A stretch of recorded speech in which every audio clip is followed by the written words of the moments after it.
And so as an agency owner, you put quite a lot of heart and soul into the business, and no one knows you don't really reward yourself. If you're starting out on your own at 19 and 20 and you're coming into it cold, you've got to learn the hard way. You exited your agency to Fin Partners. How did that come about? So we were getting to that point. That's a completely different world. At the end of the day, everyone's a human, so having a sensible conversation, you can always find an answer. What was that transition like, going from a 35 to over 1,300 employees? You're going to fail and you're going to feel like an idiot because you missed the boat on it, but we've all done it. That is most young men's dream. You've got to be prepared to do things terribly, make bad decisions. You know, all you do is you sell time. Anything that's massively reliant on you as an owner is a problem. If you were starting again from scratch, how would you stand out right now?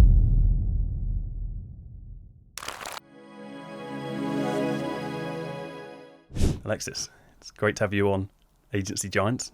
Lovely to be here. Cool. So you exited your agency in 2021. That's right. MintTwist to Fin Partners. Yeah. How did that come about? So we were getting to that point with our own agency where, the £1 million a year revenue mark is a big one. It takes a few years to sort of pass that mark. You restructure your agency a little bit, and then you go on the next journey. So we were on our way towards sort of the mid 7 figures in revenue. But then again, it started to feel quite hard, and we were like, what's the next step here? And you've got a few options. One of them is to acquire. One of them would be to be acquired, or you just keep going as you are and hope that organic kind of kicks in and takes you forwards. So we sat down and spoke about it and thought, what's the best option for us? And we felt that aligning with a business that had similar values didn't really do what we did. So there was a kind of complementary service aspect where we could partner with them with their clients and likewise, and it felt like a natural fit. That was the option we thought was best for us. And so when making the decision, okay, we'd quite like to get acquired and obviously get a bit of capital out of the business, were you approached for that, or did you actively seek someone to buy the business? It was a little bit of both, if I'm honest. We were at the level where I think you get on people's radars. People who are acquisitive, scouring the various lists, public lists, to see what's out there. We used to receive a few emails. We had a few meetings. But we thought that we wanted to be a little bit more intentional about it. So we actively started looking for the types of businesses that we wanted to talk to that we would feel that we would fit nicely with. And in the end, once we'd sort of started that journey, we found a company that helped us put the pack together and make us look interesting and tell the story. Really, it's all about the story, the narrative. What's your journey been? Where are you going? Why would anybody be interested in you? And how long does that look as a time span from making the active decision that you want to do this to actually getting that deal wrapped up? It's a good question. I think it's probably a good couple of years. As you all know, like inside your business, there are quirks, in the books. You've got to get the revenue nice and tidy, the client base nice and tidy. You've got to start thinking about how long's my lease, so there's lots of back office stuff that you've got to get into a nice spot before you then put this pack together that you're going to send out to people, because in there is everything, and you don't want any reasons why people wouldn't want to talk to you. So it's probably a couple of years. Does that create a lot of anxiety in the business that you're already running, in knowing that could maybe fall through? Or I think that the housekeeping bit is just good practice anyway. I think we were at the point where we needed to be better. We needed to have the finance infrastructure in a slightly better place, the processes. So all of that stuff was making us better anyway. And then the decision to sort of speak to somebody to help us tell the story, and they actually helped make some calls to people to do some introductions.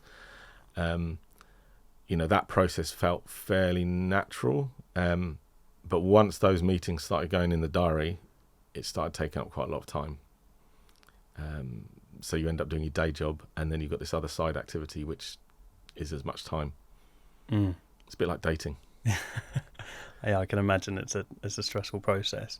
Were you motivated by releasing capital from the business, or just unlocking another level of scale in the company? For us, it was the scale was the big thing. The capital piece is sort of, it felt like reward for the hard work you've done, the effort you put in over the last, for us, 10 years. So that was definitely nice. There was an element of de-risking. If all your eggs are in one basket and something goes wrong, the bigger you get, the bigger your cash flow, the bigger your expenses, the quicker things can go south if you lose a couple of big clients. And so there was an element of how far do we take the risk ourselves, and we have an appetite for risk and growth, and we could have kept going on the journey, and I'm sure we would have carried on doing some really good stuff, but it felt like the stars were kind of aligning behind, taking a bit off the table, but being somewhere where you can then thrive and grow and be bigger and much at a much larger scale. Yeah, I can see that. I think it's like the North Star for many people that start a business. They get involved and then figure out how difficult it actually is to, especially in the agency business model, and just any service-based business is just dog eat dog, and things are changing all the time. We have to be constantly on our toes. And so that exit is like the light at the end of the tunnel for, I think, a lot of agency owners. Did it live up to expectation? Did it really feel like the payoff that you deserved? Like, how did you feel about it when all was said and done? I think, if I'm honest, it did. I think, like anything, you feel you're worth loads more than people are willing to pay for it, and that's just how personally attached you are to it. But I think, we met a lot of people, right? So we probably had 25 meetings, first stage meetings, to try and get the chemistry and stuff. And so we were really particular about where we were going to go. WPP came in and had a chat with them, and they sat in a room, and the first thing these three guys did is got their laptops out with spreadsheets, and we were like, probably not going to work for us.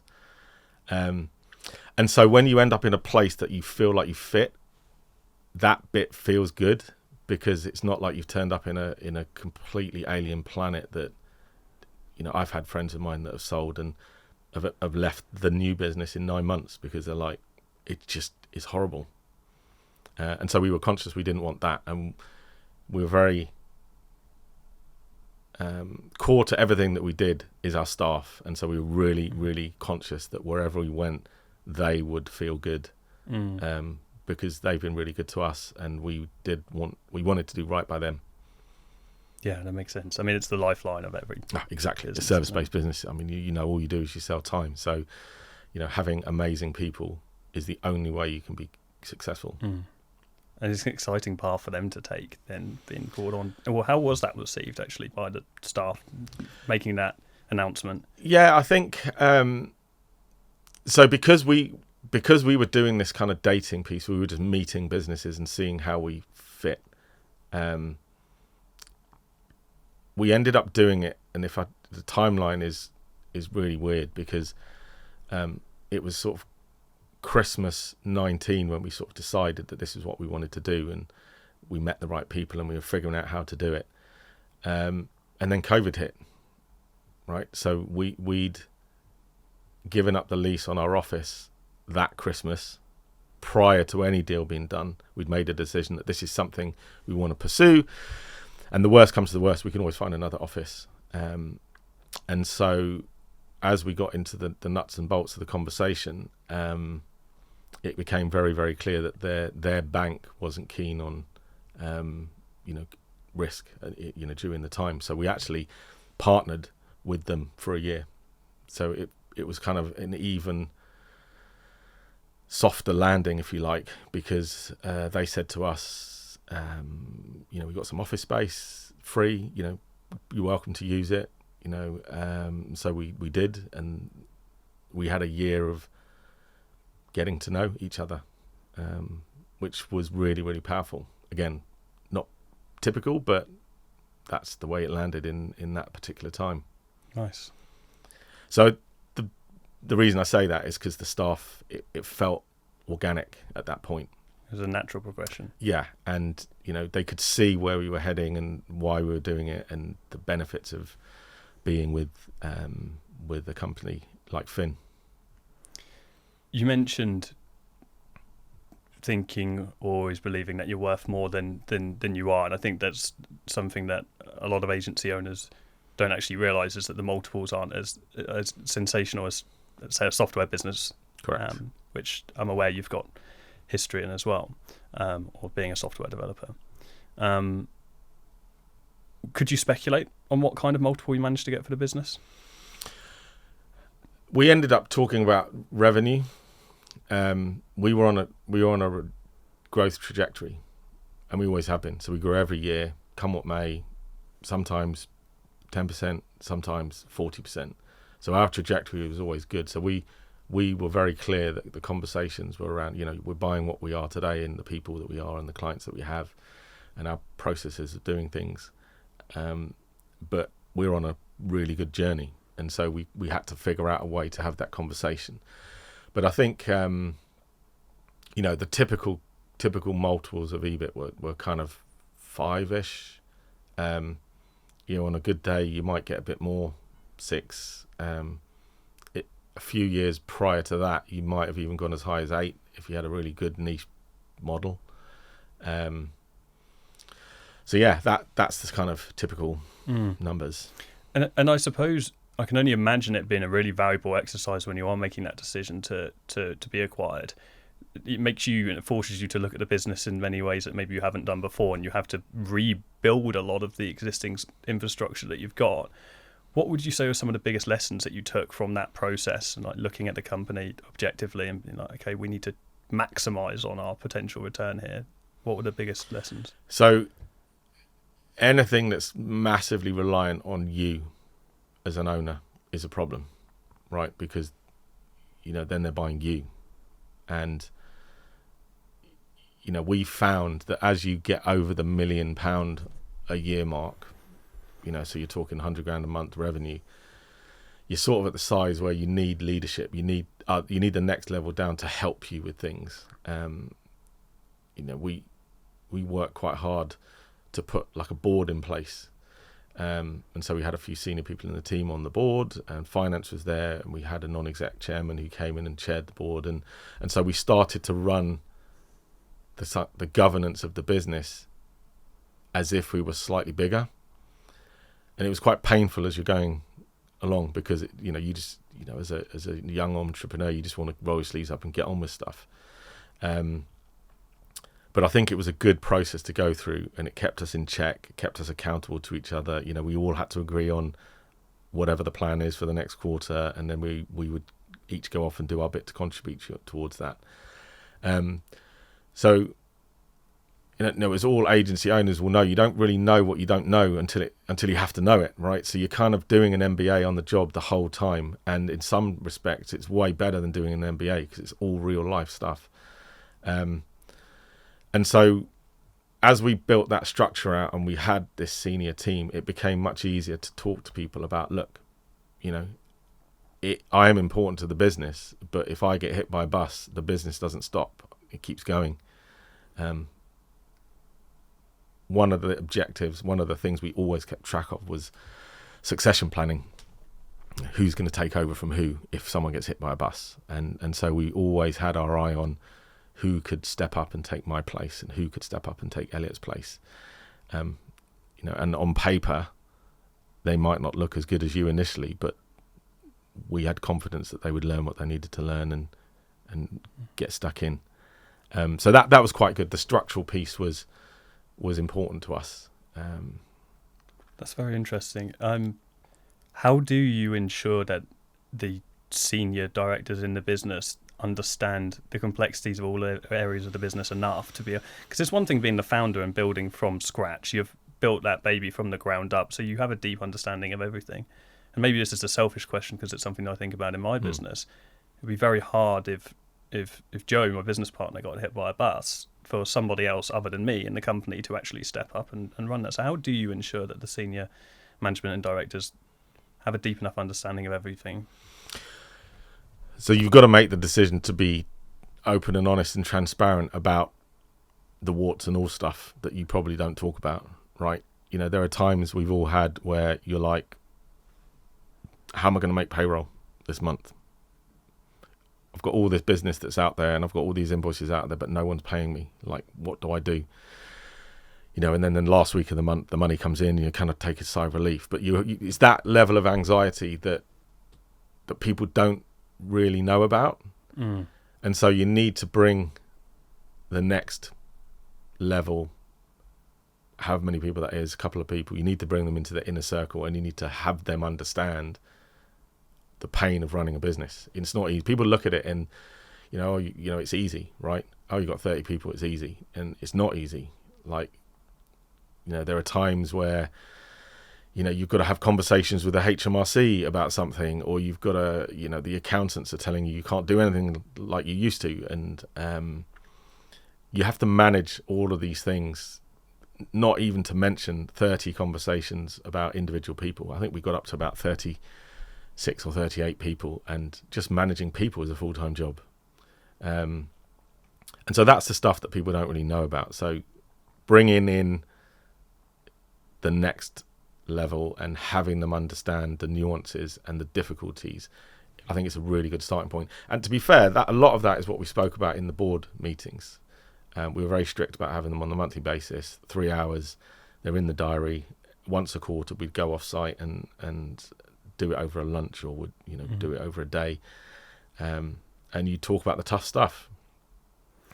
It's probably the most brutal point to run an agency, is that 20 to 50 employees where you don't really have enough finance to really get the great senior people in managed properly. And as a founder, the pressure is pretty immense at that point. So building that business and having all of that board involved and getting a deep understanding of it and the complexities of it, were they all bought in on a... did they own percentages in the businesses as well? Was there like a shared percentage in the board? And if no, what does that look like when you're planning to exit? Is it hard to maintain motivation in the business if you're planning on exit and you're going to see a decent payout, but you're working towards this North Star that on paper doesn't give the big benefit to everybody else who's working so hard alongside that? I suppose that's always something that I'm considering when looking at potential exits in the future.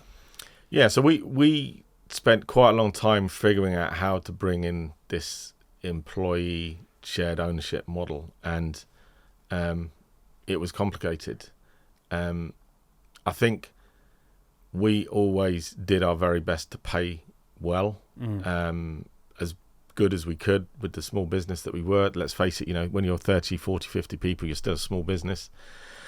And I think that the thing for us is that this was never an exit, right? We were never gonna, you know, take anything off the table and walk away.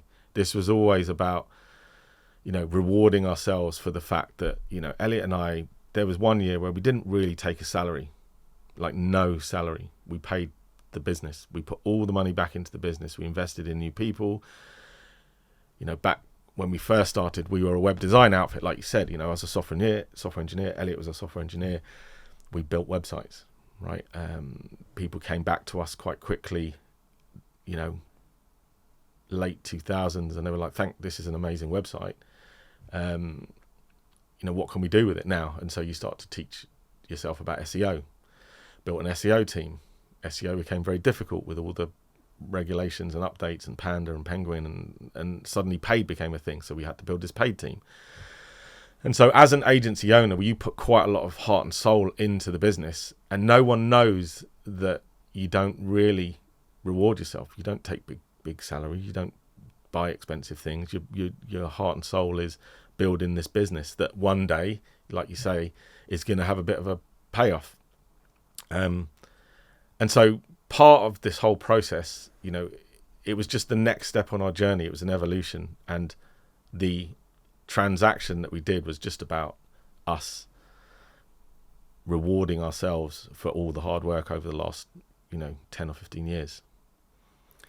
And so that we didn't really, there wasn't a justification. We didn't have to say to people, this is what we're doing. It was just, it was an organic process. We were getting to the point where we were the right size, and finding a home for us like we did with Fin Partners meant that the next 10 years are baked in. Like anyone who wants to stay and grow can do it here. And people in our team are now leading global teams. It's great. We're the global center for SEO in London. The paid media team, we've got some really great people who are in there leading that department globally. So yeah, that kind of was the motivation for us.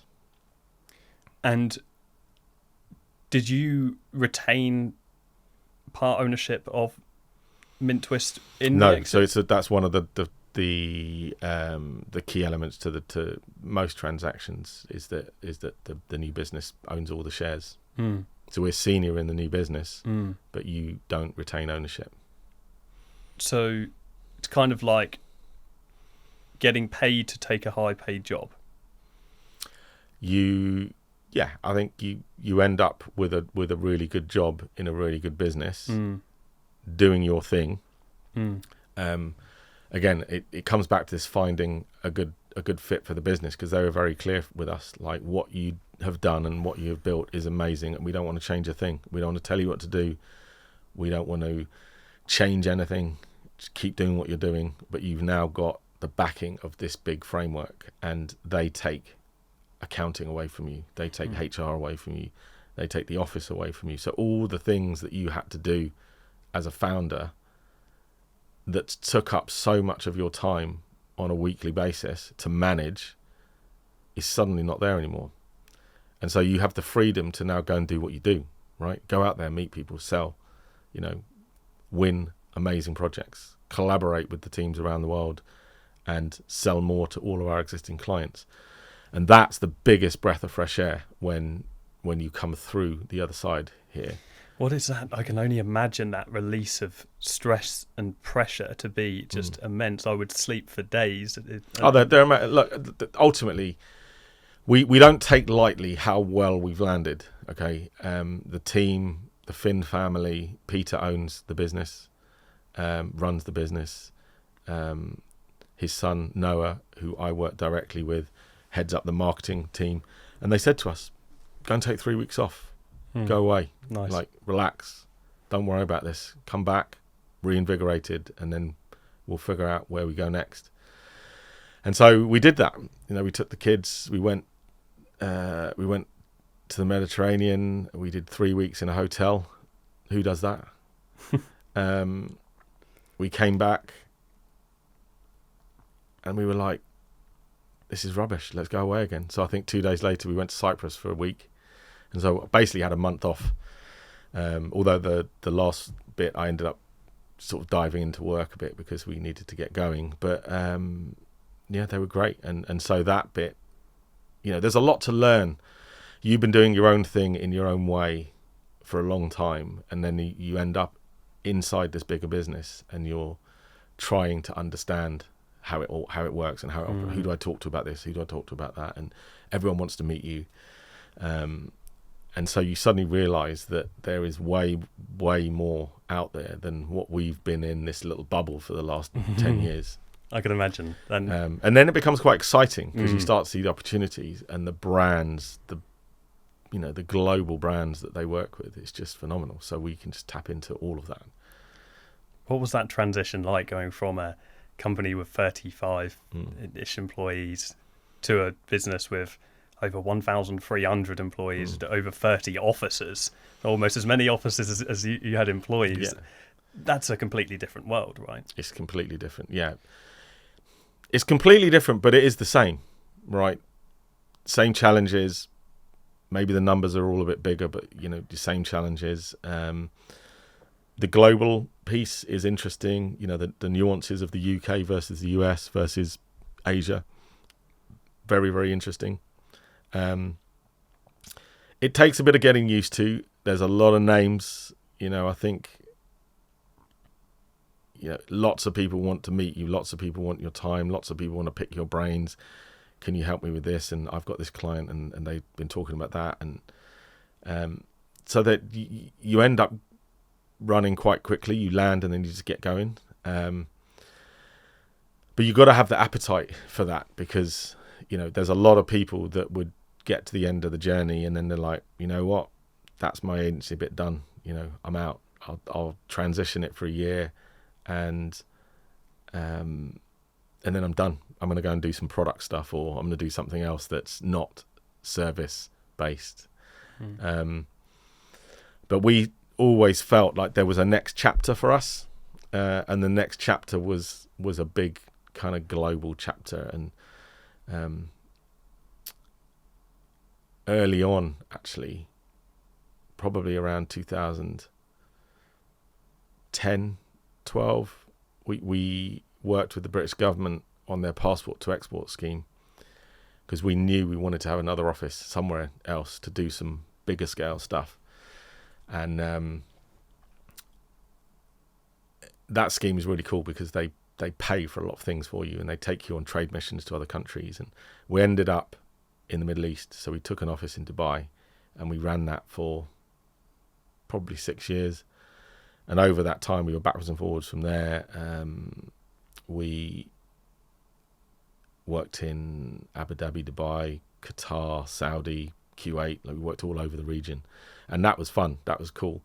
Hard work, but it sort of opened our eyes to, the work we do in London and the UK is very insular, and there's way more to, bigger projects, multi-region, and that sort of, it kept our appetite alive for that sort of stuff. So again, part of our conversations when we were talking to people was about this global presence, and how can we tap into the kind of bigger scale projects, bigger budgets.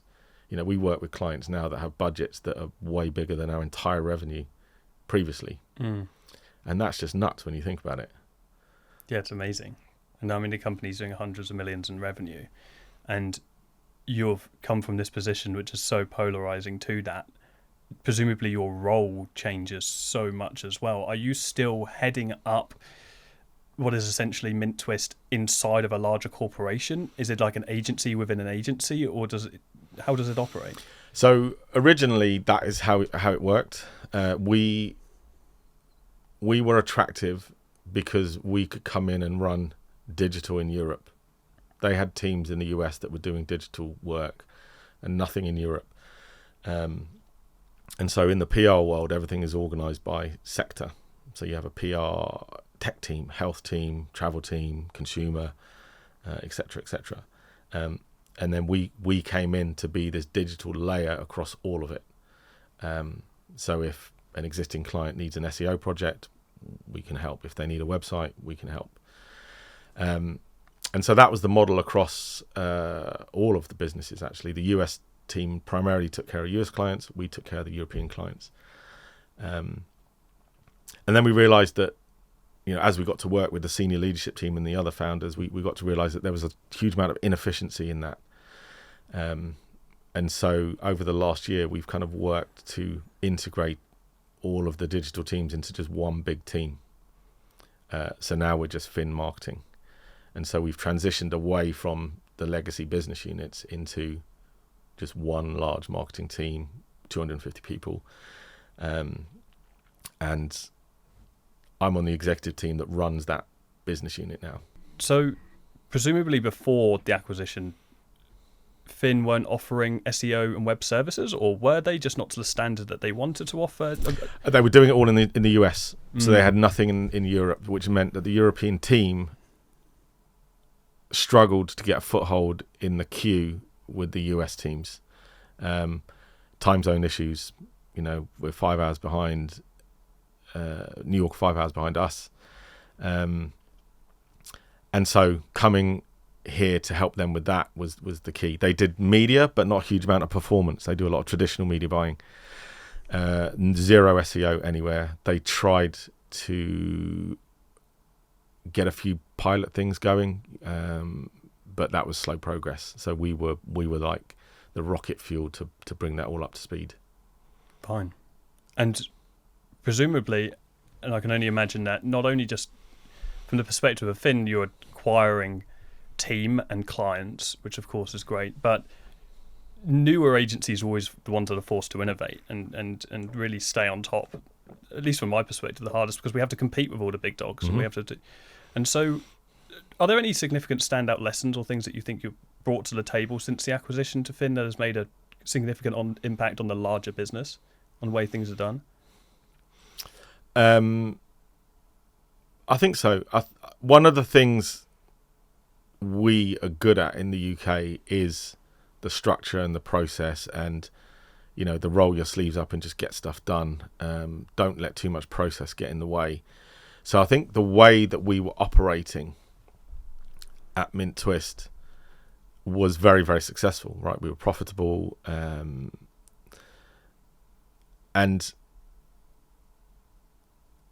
what we saw in the US is it was a little bit fragmented, and lots of the offices were all doing their own things in their own ways. And so because we had the largest digital team in one place, it became quite clear that actually one of the easiest things we could do is take all of those processes and sort of push them out into the wider business and help structure everybody else. Now, that's not saying everything we did was perfect or everything we did was the best way to do it. There were certainly other people in other places that had some great processes of their own. But what we did is we combined all of that and unified it. Initially, it was in the different business units, but then now we've combined everybody under one marketing umbrella. It's one process for search, one process for media. The workflow is standardized, and it works quite well. It always amazes me how many, because Fin Partners are a huge agency, and there are many very large agencies that exist in the world, and it always amazes me how, in light of that, we can still stand out from everybody else. I know Fin were awarded Best Mid-Size Agency of the Year like 3 years in a row. What do you think it is about Fin specifically that make them stand out from some of the other large agencies in the world? I think there's a really good ethical stance. We won't work with certain types of businesses. Tobacco, oil, that kind of area. The way we treat the people, the tenures are long. I think, at that level, it's still what we're seeing is the stuff that always used to help us or worry us about competing, when you're 10 people or 30 people, we have the same problem when you're competing at 1,000 people or 2,000 people, and standing out is hard. So, becoming a true partner to the clients is something that we were always passionate about. They are exactly the same. So there's this kind of trusted partnership that we have in our client agency relationships that I think is genuine. And they are independent. They're owned by the Fin family. They still own it. Lots of the family are involved in the business, and we see them all the time. We talk to them on email all the time. And Peter's coming to London in about a month, and he's doing a round table with the London office, and we're going for dinner. And so it's a weird one because it's sort of a boutique agency in a large agency, and I know that's quite hard to comprehend because when you're talking about 13, 14, 1,500 people it is a weird one, but that, I think it does feel different compared to, you know, some of the direct competitors. You know, start going into, you know, the creative agencies and the Ogilvy's and the Leo Burnett's and these kind of WPP agencies. I think it is a different feel inside, and everything they talk about and all the awards they go through for, you know, they put the videos together that showcase that side of the business. So it's the image of the agency ultimately. It's that boutique energy. It's very interesting. It's very hard to picture how that would be in such a large company, and you don't lose that essence of. Yeah, I mean, it's a hot topic really, because, you know, when you've got so many offices in so many time zones, how do you keep the DNA the same? Like, how do you maintain, you know, the reason that they've been acquisitive and bought agencies is for the specific skill sets in the specific regions, and those offices all had their own way of doing things. They had their own little culture. But because they're very specific about who they bring in, where the cultures fit, you know, we work quite closely with the London team in the initial conversations, and we were talking about, you know, the things that we do on, you know, people's birthday, and we have cake, and you know, the way that we treat our staff, and it ended up being exactly the same as the way that they do it, but not just in the UK, globally. And you know, that it was apparent, and it became clear that that sort of synergy was across all the offices, despite the offices being completely different culturally. You know, Singapore do things in a very different way to New York, but if you went, and I have been to both the offices, they are the same. You know, the people, everybody's friendly, everybody's nice. What do you think the secret is to that? I think it comes back to good people, like good, honest, talented people. You know, we've been through the pain over the years of, you know, you think you want to start a little new thing, and so you go and hire this superhero person who's just amazing at it, and they come in and they are amazing at that thing, but they're not a cultural fit, and before you know it, the whole thing's blowing up because they're causing chaos. And so you have to part ways and, you know, remind yourself that culture first, fit first. Talent is great, but if you don't fit, it's a massive problem. And so they're very good at doing that at a business level, you know, making sure that the founders are going to fit. Like, there's a lot of managing partners around the world, and, you know, they all get on.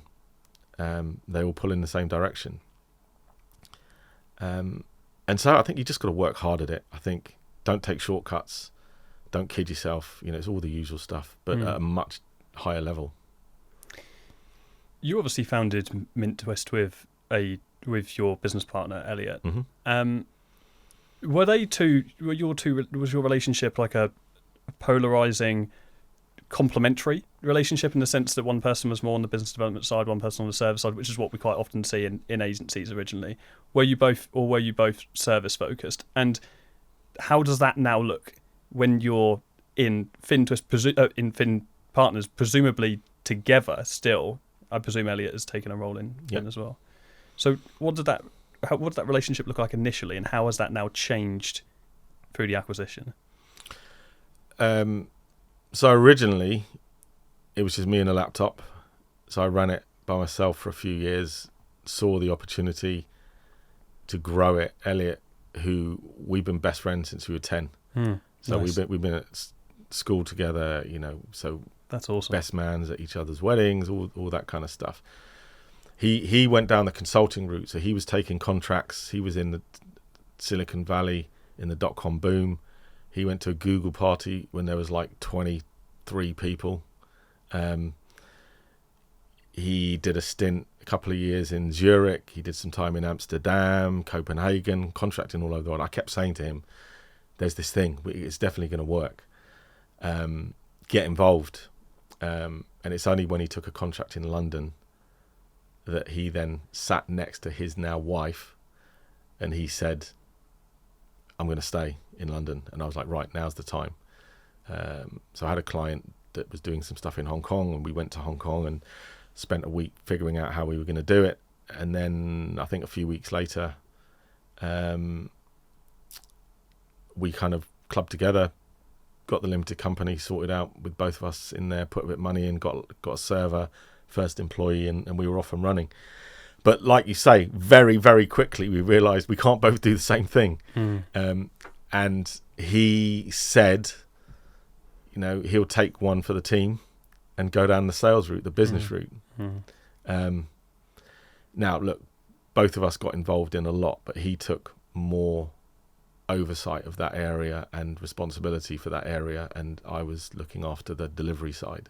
And that's how it's played out in the new world in Finn. I'm heading up like the operational side of the marketing team, and he's in the global growth team. So he's out there talking to big brands. We just won some nice work with Box, and he's bringing all that to the table. That's amazing.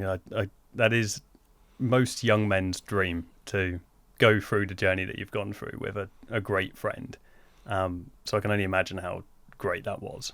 Yeah, it was amazing. And, you know, you can probably, like, honestly, on one hand, count the times that we blew up and disagreed vehemently. And in those instances, it was like, you know, who disagrees the least, if that makes sense. You sort of knew when to back down and let the other person win. And there weren't many disagreements. And it is fun. Like, we speak to a lot of agency owners, and when there's one of you, it's really hard. You know, there's no one really to bounce stuff off, you know, and we had the benefit of doing that. You know, we used to have these weekly lunches, you know, in the local cafe, and we'd go and have a full English and chat over whatever we needed to talk about, and we'd figure stuff out together and then go and get it done. You know, the downside is when you're a young business, you have this kind of mama papa thing. So people try and get something from you and it doesn't really work. And then they just go round to the other one and say, you know, exactly the same thing and get a different answer. So as we were growing, we had to make even more clear divisions between what we were responsible for so that people didn't do that. And so that, you know, and these things, go and talk to Elliot. These things, come and talk to me. And that certainly helped. And we still speak most days, but we're doing very different things now. Fine. It's an interesting observation because it is very lonely. I think it's starting any business, but obviously we can only speak for owning agencies. But I think to all of the most successful agency owners I know, and 90% of them are in a business partnership and have been since the start with a very close friend. And most of those friendships are long-term friendships. It's quite interesting. And maybe it's just simply from the perspective of you need to be all in that business in the early stages. And it's certainly not something you can clock off when at 5 o'clock you are 12-hour days, 15-hour days, some days for a very long time whilst you're trying to make it work. And when times are tough, it's hard for an employee to be at that standard when you are pre-50K a month revenue and probably not paying an awful lot. How old were you when you both started the company? So we officially started, I think it was 2008, which would make... 18. Yeah, exactly. Yeah, I was pre-GCSE. No, so I was when am I? 1975. So yeah, I think I'd started working by myself like 2003. I was made redundant from a job, and decided to give it a go on my own as a freelancer, and did that for a few years. And that's where you sort of, like most agencies, kind of start that way, right? You get to a point and before you know it, you've got your own raft of freelancers that you're managing, and then suddenly you think, well, I need to do something a bit more kind of strategic here. So yeah, I reckon, you know, we were probably, it was 30s. It was the good decade, that kind of time. You know, we didn't have that much commitment. The risk was low. You know, it's quite hard to do it later on in life when, you know, you've got kids and mortgages and all that kind of stuff. But you would say you were in your 30s when you started the agency? Yeah, so I started working by myself in sort of mid to late 20s, and then we partnered up, just the other side of 30. The reason why that's interesting to me is just I spend a lot of time working with aspiring agency owners, and most of those people are 19, 20, 21, mid-20s in some cases. And as I get older, our core audience gets older as well. And always with even just 30, 31, 32, people think they've missed the boat, and it's just... No, I mean, we went out and trod the path straight from university, right? So, like I say, Elliot was contracting around the world for 10 years, living the life, right? Day rates, good corporate day rates in various countries. And that's a lot. You get a lot of experience from being out in the industry before you then say, right, I'm going to do this on my own. In that respect, you kind of know what good looks like. You've been in and around people who go and win business, and what does a project look like, and how do you deliver it, and how do you deal with a client that goes absolutely ballistic at you for some reason or another. If you're starting out on your own at 19 and 20 and you're coming into it cold, you've got to learn the hard way, right? And that's okay. Like, there's nothing wrong with that. And one thing that this does teach you, anybody who does anything on their own, you got to respect them 100%, because it's not easy. But coming into it, having got a bit of sort of a few stripes on your shoulder, it helps. It does help. When Elliot came in and we joined together, finally, he brought one of his big corporate clients with him. He was doing some contracting with them, and he said to them, look, I'm now doing this thing, want to keep doing with you. Would you be happy to just switch it over and come and change the contract to be under MintTwist? And they were like, yeah, absolutely fine. They're the largest property company in the world. Nice. And so what a great first client to have in the new business. And so, that's the benefit of coming out of, some connection to the agency world. What would your advice be to someone who was starting today, maybe on the younger side, who wants to get into the space or is actively pursuing this industry now? I think you've got to make mistakes. You've got to be prepared to do things terribly, make bad decisions, sell something at the wrong price, always see through what you've committed to, deliver it, learn, do it slightly better next time.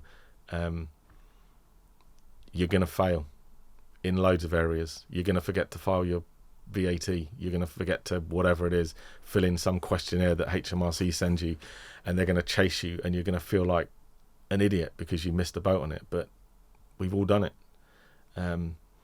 You've got to phone up that person when you first started. You owe, whoever it is, some rent or some money or whatever it is, and you haven't had that money turn up in your bank. You've got to have those awkward conversations, and it's all part of the process. And the thing I always sort of remembered is that at the end of the day, everyone is human. Even the people behind, the bank facade or whatever it is, the clients, finance teams everyone's a human. So having a sensible conversation with another human, you can always find an answer, even if it doesn't feel like you can. And then when things click into place, it feels good. Yeah. In an industry which we can only presume is a lot more, it is more saturated today than it was when you started. If you were starting again from scratch, how would you stand out right now? It's a really good question. I saw something the other day. There's something like 3,000 or 4,000 agencies in London alone. And quite quickly, you have to, trying to be unique is impossible. Everyone's doing the same as everyone else. So I think you've got to have a proposition that, we always tried to be everything to everyone. I might revisit that if I were doing it again now, because trying to be full service from the get-go is actually quite hard.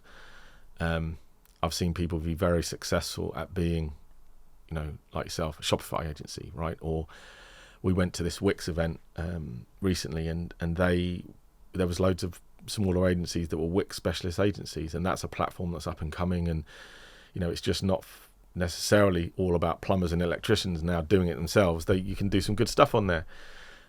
Whether it's an education sector or whether it's biotech, or finding a sector that you might have creds in is always a good thing. You've got to figure out a way to get AI on the table, make people know that you're on it and in it, and it's part and parcel of who you are and what you do. But ultimately, like, one of the things that stood out for us over all these years is just the brand name, MintTwist. It was just a bit different. We used to, when we first started, we talked about refreshingly different. We weren't, at that time, there was lots of IT agencies, websites sat with IT teams at the beginning, and now obviously it's all with marketing. And so we were kind of on that transition phase. So we were not an IT consultancy or an IT agency. We were, a digital agency. And so finding some compelling brand piece, I think, is good. A name that stands out, some way of interesting being visible and memorable. I think it was at the time when, like, Orange, the mobile phone network, and you had Blue Dog, that was a recruitment platform, and so there was all these things where it was color based, and that's where we went down the road of we wanted a color but not a basic one, and we wanted a appendix that was going to be just something a bit quirky. And so when we were getting going, a lot of people said, that's an interesting name. I remember seeing that somewhere, and it stuck with me. So I think even more so that is powerful. But you kind of got to make stuff up these days because all the domain names are taken. Like, nothing exists. Yeah. I'm hoarding them. I think I have about 120 domain names. It's outrageous. My GoDaddy bill was outrageous. There you go. And some of them will come good, hopefully. Yeah. I'm always. There's always a business idea for every single one when you buy them. Like, that'll be good for this, and then it just sits there. But I do think there is something in just being memorable, right? purplecamel.com, right? I don't know if it exists, but if you are something that, you've got to always remember the scenario. There's 3 or 4 proposals. Okay, people don't print them out anymore, but it's sitting in my inbox, and I got one from so-and-so digital and so-and-so this, and then I got one from purplecamel.com. You're like, well, that's just a bit random. I want to know more about these guys. It's just, you're inquisitive. So yeah, that would be my advice. And get the brand done well. Find a really good freelancer who can just do you something that is cool. Have a brand book that makes you look bigger than you are. We always tried to play 2 rungs up the ladder from where we were. Have them think you're 20 people when you're 4 people. Have that kind of thing, and actually set yourself up so that it looks a bit like you're 20 people, even though you're 4 people. And so that's how we navigated the early days. And then they come to your office and they're like, where's everyone else? Perception is everything. We won this one client. It must have been in the early days. We set ourselves up with the website to be SEO optimized from day one. So when SEO was getting going, we were all over it. And so for a long time, we ranked number 1 or 2 in London, in the UK, for Web Design London. And we had this inquiry from a Swiss company in Zurich. And when we researched them, they were like a multi-billion lock company. They did, airport gateways, and they did all the warships and White House, and they were massive. And they wanted us to pitch for their new website, and they flew to London to see us. So we obviously were not bringing them to our little pokey office. So we took, we had an IOD membership on Pall Mall, and so we took a room there and met them, and we ended up winning it. And we flew to Zurich a few times, and we worked on this huge 28 countries, 15 languages, site. It was insane, the size of the project for the size of us. And yeah, so that was it. It was just smokes and mirrors at that point. It was you don't know how big we are. What's the value of a project like that? Oh, back in those days, we're talking 2010 probably. it was a lot. For us, it was a lot. It was 100, more than 100, 150 grand. Wow. Yeah, it was huge. Wow. And back then it was a lot of money. We had to sit, we flew to Zurich and sat in a room with all their board of directors, and there was like 20 of them, and there was me and Elliot, and it was trying to impart our global strategy on their entire business. Where do you begin with pricing something like that? It's I remember the first time I had a corporate client approach me. I created a training program for say at Cupra on digital for their sales team, and they approached me. I remember that first time, and I was like, I don't even know where to begin on pricing this, because I don't want to price myself too low because they're going to say no. I don't want to price myself too high, and there's nowhere you go to learn this. So how did you even establish that you needed to charge 150 odd K for a website? I mean, look, there's no denying that bits of it is finger in the air, right? You've got to go down that, like I say, we sell time as an agency, right? If you're going to build a website and it takes 4 weeks, then 4 weeks times your day rate, that's the price of the project. You can discount your day rate if you really want to win it. When that was when working out our costs were easy, because it was just a few people, the office, and that's kind of it, right? So working out your break-even point was easy. Working out how many times over that you wanted to charge was difficult. And I think I still believe that when it comes to these sorts of things, you don't want to say the first number. So even now we work really, really hard to get the number out the client. If the client says to you, I have no idea what it's going to cost, you tell me, you're like, okay, well, typically our projects start at whatever, 10 to 50 grand. The mid-tier stuff is 50 to 100, and the really expensive stuff is probably 100 to 500, depending on what you want to spend. And the client will immediately go, well, I'm never going to spend that, and I'm probably not going to spend the middle one. So, 10 to 50 sounds good. And then suddenly you've got a ballpark, and then you work with that. And so I remember speaking to they're very Swiss, and very organised and very structured. And we ended up pulling a number out of them that was, way bigger than we would have probably gone in at. And, obviously we found a way to do it for that. We actually pulled in a couple of freelancers that we know to help beef up the project, because it was a bigger scale than we perhaps thought. So we always try to bring the number out of them. That's a very valuable piece of advice. If in doubt, squeeze the figure out of them. Yeah, and I learned that. I went to a seminar years ago where somebody has said exactly the same thing. They will always have a number in their head because they have to, and they just don't want to tell you. So, give them the 3 options and let them stick their pin in whichever one works for them. It will never be the top one. Hopefully it's the middle one, and if it's not, where you're at. That's great. And obviously having the 3 options, then you're controlling the perception of the quality of those options as well. Yeah, and if you say, look, we start here, we typically work here, and often we do stuff here, then you're not saying to them, by picking any one of them, you're cheap. You're not, they're not opting into that, but they are, very clearly telling you where you need to be. I can imagine you walking out of that room after securing the project. Oh my God. When we won that, we got the phone call from them, and I think we went straight to the pub for the whole afternoon. It was insane. And you kind of go through the process never really thinking they're going to pick you.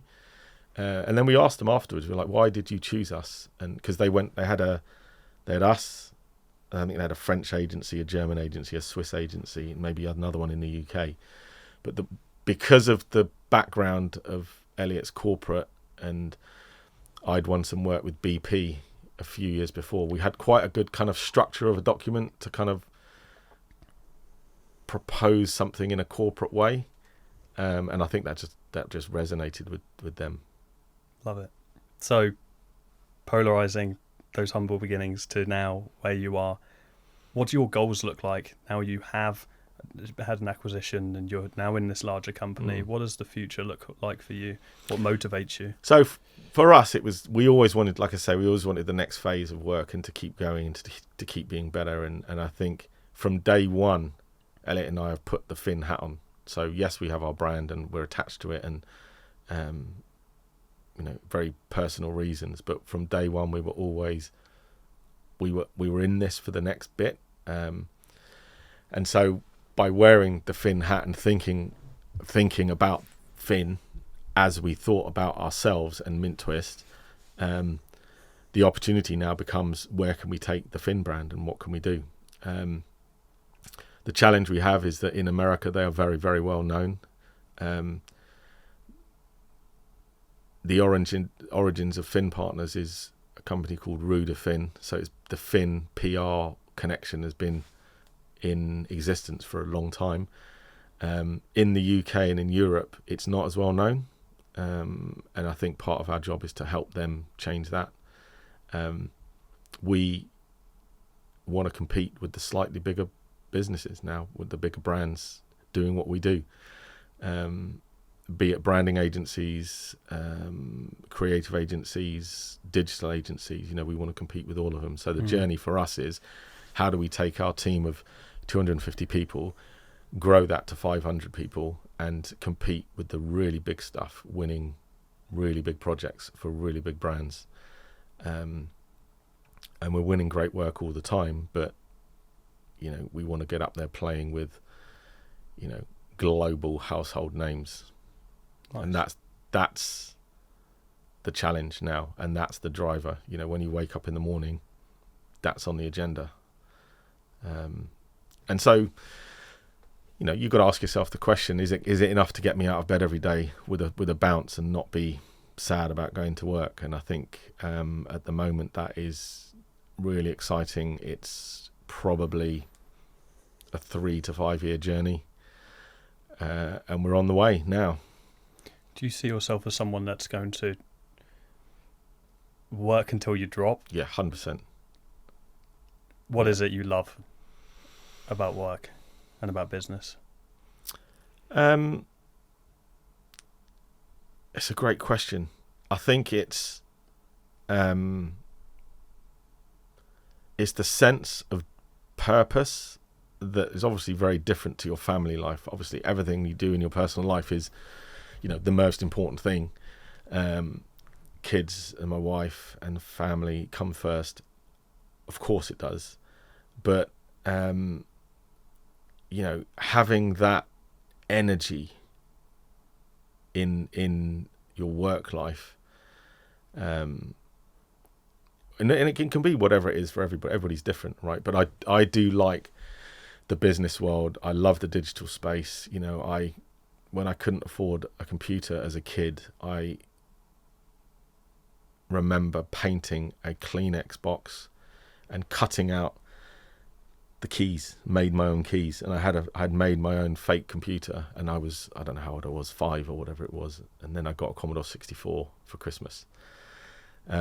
So that kind of digital world, the pace of it, the never-ending cycle of improvement, I think that is what I love, and trying to translate that into the business world. And the more I've been involved in running the agency and running a bigger agency, the more I love about business, just in general, how business works, how it works globally, how it works inside these big brands, what you can do to move the needle, on a huge scale. It's compelling, I think. And so I'm one of these people where my mind is always going 100 miles an hour all the time. What next? What's the next thing? And I think that keeps you young. I'm 50 in February, which is a big turning point. And so, yeah, I definitely think I've got another chunk of years in me. Nice. That would be a lovely place to finish. And my team will kill me for this, but I'm going to open another can of worms because I'm desperate to hear your opinion with your software background. You mentioned AI earlier, and something that's just important to embrace when you're starting out. And I haven't really had spoken to anyone who's in a kind of corporate world now, and how AI has been received in those kind of companies. I'm very interested to know how Finn are receiving AI, but also what your perception is of what our future looks like in digital marketing when it relates to AI. Because presumably you have a much deeper understanding than a lot of other people would, coming from your background. So we are embracing it and adopting it everywhere that we can. It's kind of like on a service line by service line basis. So like the search team obviously are using it in a very different way to the media team. But we are finding ways to bake it in to everything that we do. And whether it's shortcutting things, so if AI is making your life easier by doing things a little bit quicker, for example, I'm sure that search teams all over the place are using it to help spin up ideas and flesh out outlines for articles and to get things going quicker.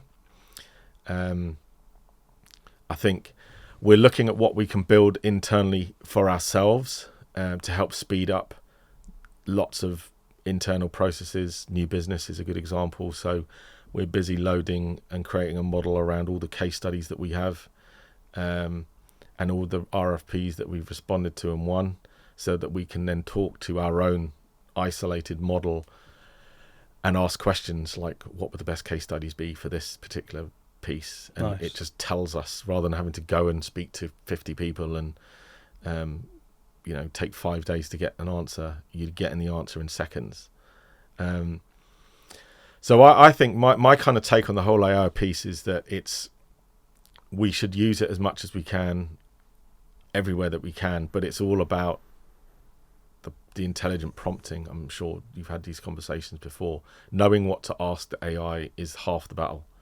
And so, if there are finance improvements on pulling data and reports and things that we can get that to do for us, then we should be doing that. It's never going to replace people. I know everyone's scared to death of it's going to make my job redundant. There probably will be some that it makes bits of the job redundant. Copywriting is a good example, right? People aren't starting with a blank sheet of paper anymore. You're starting with something that's half done for you. Creative is challenging. You've got the speed at which you can get stuff made now. Bits of the art production world now where you'd spend ages, changing images, you can do in seconds. But it's how you change your process to use the tools to then use the time that you've saved to do other things that the AI can't do. So it's definitely moving in a direction where, it's how do we implement it in each team so that we create space and time for the team to do other things. And every pitch now, we've got to put in how we're using it because the clients are asking. And if you don't talk about it, someone else will have spoken about it, and you might lose out because you didn't mention it. Interesting. So like media, testing ads, testing copy, there are some wonderful platforms now that will help spin that out for you automatically, to then pick the best one. So you don't have to do it all manually anymore. So yeah, I think I'm not so sure about this whole building websites, no code, it's got a long way to go before that takes over. But programmers are using it all the time now, right? Write me a function to do this, that, and the other, and it does 90% of the work for you. You still need to put the thought into what you need and deciding how we slot it all together, but you might not need to do as much of the grunt work yourself now. And I think that's a good thing because you can spend more time doing other things. I think the real power is coming from if you've got business experience and business acumen and understanding of, like you say, to prompt properly in the first place. Those who are starting today, I think, will face a harsh reality that are fully leaning on AI to do everything for them, because there's going to be and this is a real tangent, but I can only see, especially in the marketing space and in business in general, AI bridges the gap from needing to learn things. And so you can rely on it to do certain things for you, or at least give you the information that you need without you having to actually do the work to learn the thing yourself. And so you haven't had to put in the time to learn the thing by doing the thing. You're not absorbing it. And I think that'll create holes in processes and things that are built. I think that's a really good point. And I think that, having AI do a lot of it and you never really understanding what's going on means that what you're getting out the other side probably isn't that great anyway. So I think that, and I really like what Apple have done with their Apple Intelligence take on AI, which is that making the day-to-day easier so you can concentrate on doing other things. Summaries of your messages and, quickly integrating between apps so you don't have to spend 1.5 minutes doing it yourself. It's done in like 1 second. If you can implement that in the business world, how can I look at the process of doing, a media campaign end to end, and what bits could AI help me with so I don't lose quality, I just save time. That is going to make you more compelling as a business. If you can then reduce your cost slightly because you can pass the cost saving on to the client, amazing. But at the very least, you're able to do more. If clients are still willing to pay the same value for your service and you're doing it quicker, it's better for you. I want to repeat something you said because I think it's a great value add. You said about uploading case studies into an AI model so you can refer to that model when you need to pull out on case studies. I promote something called a leverage library, which is a library of all the leverage you have, including awards and so on and so forth. Documenting something like that and uploading that into a model is something that I hadn't considered and something that would be very valuable to people to add. I'm conscious that you have a meeting coming up, and so it's been an absolute pleasure having you on. I've truly enjoyed this conversation. And any closing thoughts? No, look, it's been a pleasure to be here. Really enjoyed the conversation. Very happy if anyone wants to reach out to me on LinkedIn and have a chat. Always looking to help anybody who's starting. I've been there. I understand it all, and I want to help.